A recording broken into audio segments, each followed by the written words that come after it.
HOA emptied my lake over fake code violations. Now their homes are submerged ruins. The lake was our heart. For decades, it cradled our small village of Willow Bend, its glassy surface reflecting the lives of 50 families who built their homes along its banks. It wasn't just water, it was our history, our fishing spots, our summer swims, our quiet evenings watching the herons glide. I, Ethan Carver, had grown up here, my father's old rowboat still tied to the dock behind my modest cabin. But Karen Whitaker, the new head of the Homeowners Association, saw our lake as a problem to be solved. Karen arrived 2 years ago, her sharp suits and sharper tongue slicing through our laid-back community. She called our lake a health hazard, citing algae blooms and vague code violations nobody had ever heard of. Her evidence? A stack of papers from some obscure county office, waved at every HOA meeting like a weapon. Most of us, tired and trusting, didn't question her. I did. I'd seen her type before power-hungry, cloaking ambition in bureaucracy. But when I demanded to see the documents, she smirked and said, "Trust the process, Ethan." The process was a damn release. Karen convinced the HOA to vote for draining the lake, promising a modernized waterfront. No one asked why the county surveyor, a nervous man named Greg, always deferred to her. I tried to rally the neighbor's old Mrs. Delaney, who fed the ducks daily. Tom, the mechanic who fished for his kids' dinners, but fear of fines silenced them.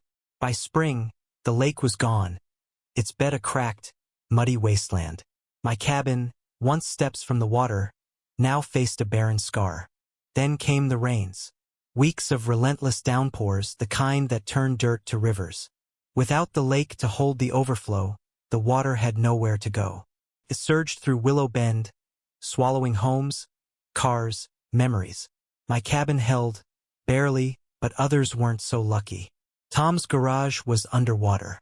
Mrs. Delaney's porch collapsed. Karen's pristine colonial, perched arrogantly on the hill, was spared until it wasn't. The twist came from Greg, the surveyor. I found him one night at the local bar, drowning his guilt in whiskey. He confessed. Karen had fabricated the code violations. There was no algae crisis, no county mandate.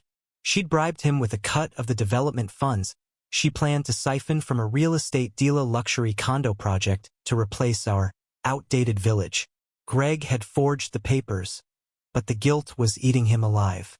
"I didn't know it had come to this," he slurred, tears mixing with his drink. She said it was just business. Armed with Greg's confession, I confronted Karen at the next HOA meeting, held in the muddy ruins of the community center.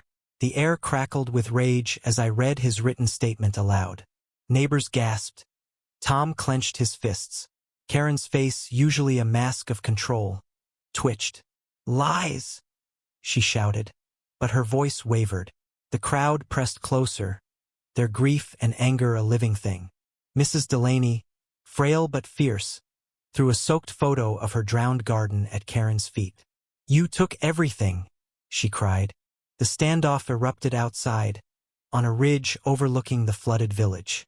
Karen clutched her fake documents, now sodden and useless, as I faced her with a shovel I'd grabbed to dig out my neighbor's belongings. "Admit it," I growled. "You destroyed us for profit." Her eyes darted, searching for allies, but the villagers, once cowed, now stood united, their makeshift tools glinting with purpose. Lightning flashed, illuminating the wreckage below. Submerged roofs, drifting furniture, a child's bike half buried in mud. Then the ground shifted. The ridge, weakened by weeks of rain, gave way. Karen screamed as she slid toward the floodwaters.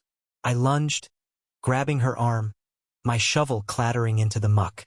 For a moment, I held her life in my hands. Her terrified eyes locked on mine. Could have let go.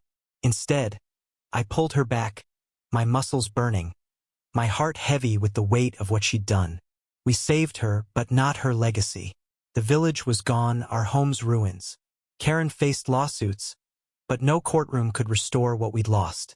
Greg turned himself in, his confession the final nail in her scheme. As I stood by my cabin, now an island in a sea of devastation, I wondered if justice was enough when the heart of a community lay drowned. What do you think? Can justice heal a broken community?